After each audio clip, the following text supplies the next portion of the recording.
What's up guys, TCMuze. Let's talk about ways that we can get a clean mix with minimal effort. Let's get into it. Now the first thing that we're gonna wanna do is organize our tracks. Here in the DAW, and I've organized my elements by color coding my percussions and my drum set in red, bass elements in blue, harmonic elements in orange, and then secondary harmonic elements in yellow. The orange are the primary, the yellow are the secondary, so they get less importance when we start to mix. And if your DAW allows it, we want to bus everything out. So for our drums, we have a drum bus. For our bass, we have a bass bus, so on and so forth for the primary and secondary elements. So now once we've organized and bus, we can now move on to gain staging. Let's jump into the mixer section. Now for gain staging, all we want to do is make sure that all of our levels are hitting at this hitting at about 0 dB, not negative. Everything should be peaking around 0 dB. That's where I set it. You can set it a little lower, a little higher, however you want to do it. However, just make sure that everything is hitting at a consistent level. We want to make sure that before we start mixing, we try to get the busiest part of the song, the most highly produced part of the song, and use that as where our starting point for the mix is.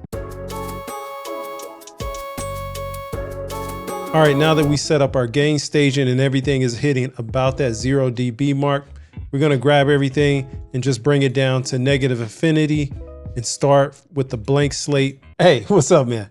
If you made it this far, do me a favor, like and subscribe. Appreciate it. Back to the music. Now, of course, we're gonna start with the primary instruments for hip hop and R&B. That's gonna be the drums.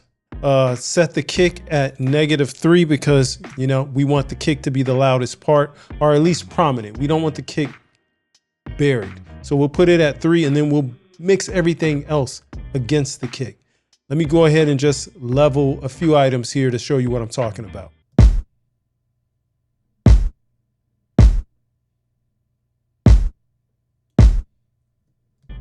All right, next thing we want to do is blend that snare in.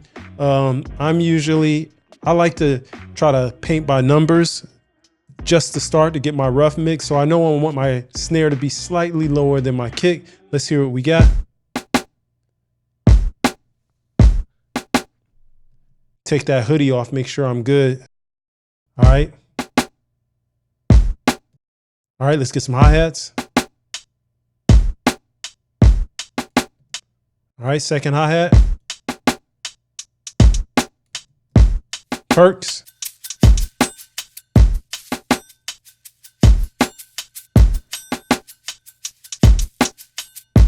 All right, we're sounding good there. Next thing we want to do is add in the bass. Now with the bass, it's going to be a little tricky because you're going to realize that you need less bass than what you may think. The kick is all the way up here at -3, but the bass, if you put the bass at -3, your mix is going to be destroyed because it's just going to overpower everything. So what I do is I usually try to keep my bass in. We'll start at like -12 and then plus or minus wherever we feel we need a little bit more.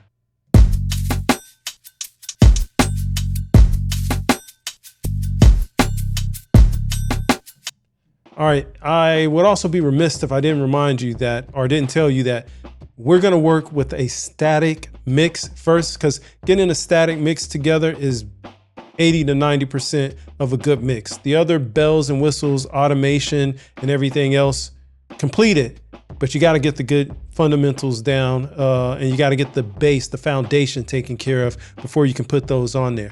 All right, let's put this sub in here. We're gonna make it a little lower, of course, because we already have a bass element in there. This sub is just a little extra push on it.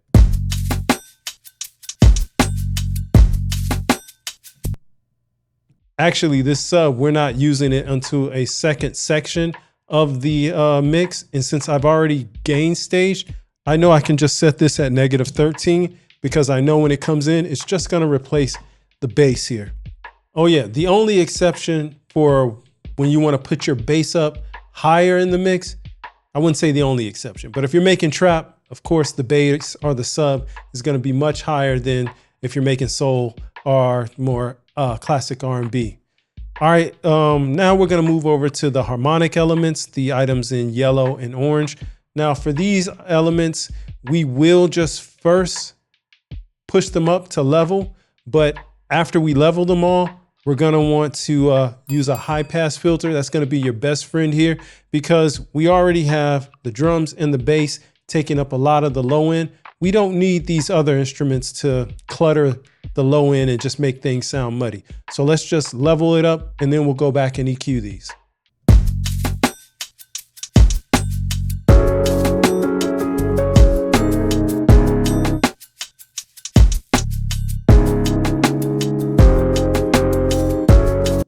Now, since this is my primary harmonic element, I think I'm going to want to compress this a little bit just to make sure it's level and pushed forward just ever so slightly in the mix.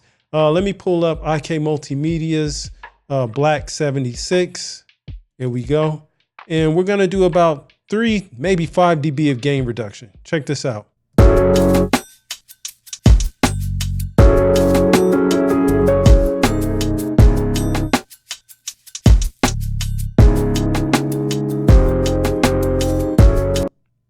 It's also important to make sure you gain stage this. You don't want to compress it like this. The output was already set too high, so I had to pull it back down. But you want to make sure you're hitting at about the same level, bypassed and unbypassed. But what the compressor is going to do is it's going to just make it sound more cohesive and more consistent.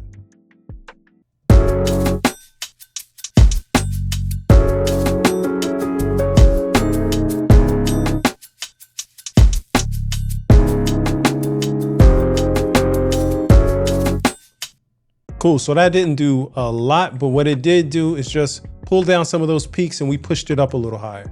All right, let's move on and add these keys.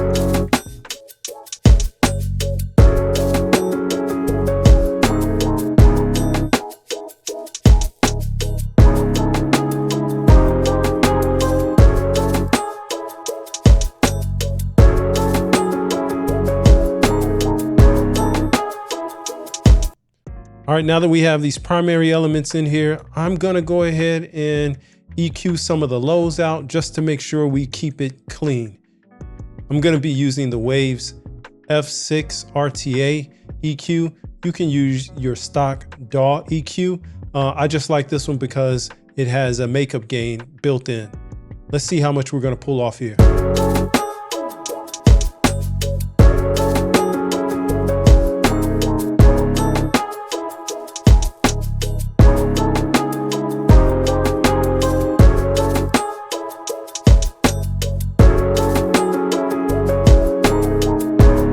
All right, let's hear the difference here because you see there was a lot of mud and stuff going on down here below this 125 Hertz.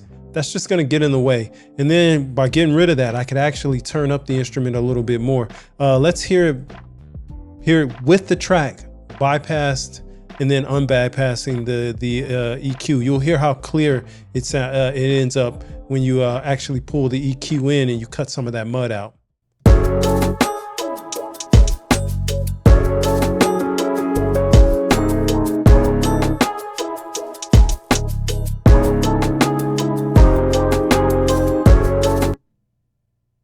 So it's not crazy noticeable, it's subtle, but you can hear it. Let's do the same thing for the keys. I'm just gonna copy this over and the same thing for the brass, and then we'll check to see if we cut too much, we'll just analyze it. So nothing needed to be cut from the keys, but we have it as a safety. How about on this brass? Same thing on this brass. So we have it there as a safety. We could really just delete it. No reason to have it there if there's nothing down there for you to be bothered with. Those sounds are pretty clean and don't distract from the low end. Last thing we're gonna do is level these secondary harmonic instruments in here. We're just gonna put them in the back a little bit.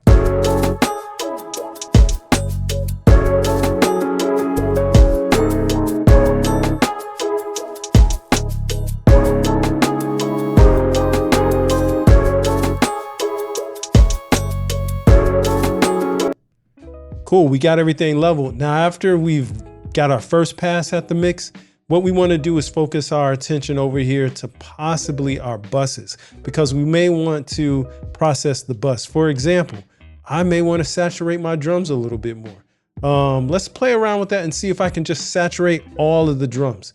We're going to go over here to this drum section and let's use a little Gorilla Drive, right? Now, before you start processing your drum bus, you want to take note of the levels to make sure that you're not just increasing levels by your processing of the bus. All right, let's start with Gorilla Drive and see what we got.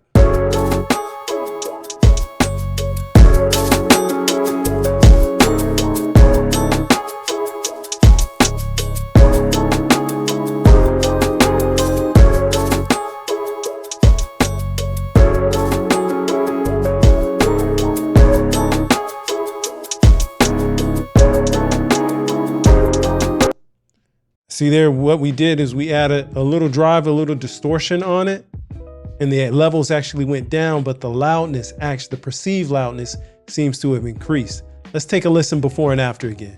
Here is before.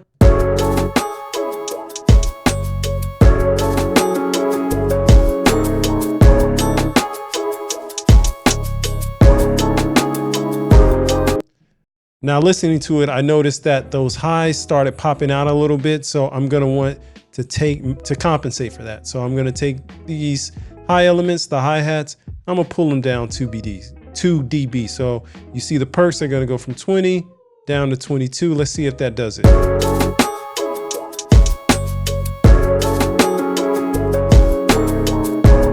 Yep, we're gonna wanna turn that down a little bit more, and then I think we're good.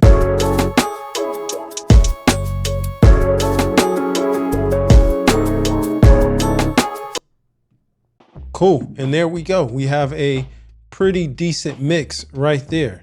So the only last thing that we might want to do is to make sure that we have the vibe right. And when I say the vibe, these tracks and instruments were recorded with a particular vibe. So some of the high end was taken off. So it doesn't sound super pristine, and that's a stylistic choice. But if you get something that is already kind of like hi-fi, you might want to use some filters to take off some highs and low just to get the general aesthetic that you want. And as you noticed, again, a static mix. We're not putting in animation or anything else. Excuse me, automation. We're not putting in automation yet. We're just trying to get a solid static mix. Like I said, 80 to 90% of your work is done right there. Now to recap how we're going to get these cleaner mixes, we're going to organize, we're going to gain stage, we're going to mix in priority in regards to the priority elements, get the first class treatment, and then everybody else comes in behind them. And then lastly, the magic is to use the high pass filters to your advantage to kind of clear out some of the mud on your instruments that really don't belong in that bass measure. All right, those are 4 tips. As always, stay up. Let's listen to this mix a little bit more. Also, if you want to hear how this mix was finished and finalized, check the links below. I have the song on Spotify. It's available now. Check it out. Appreciate you. Back to the music.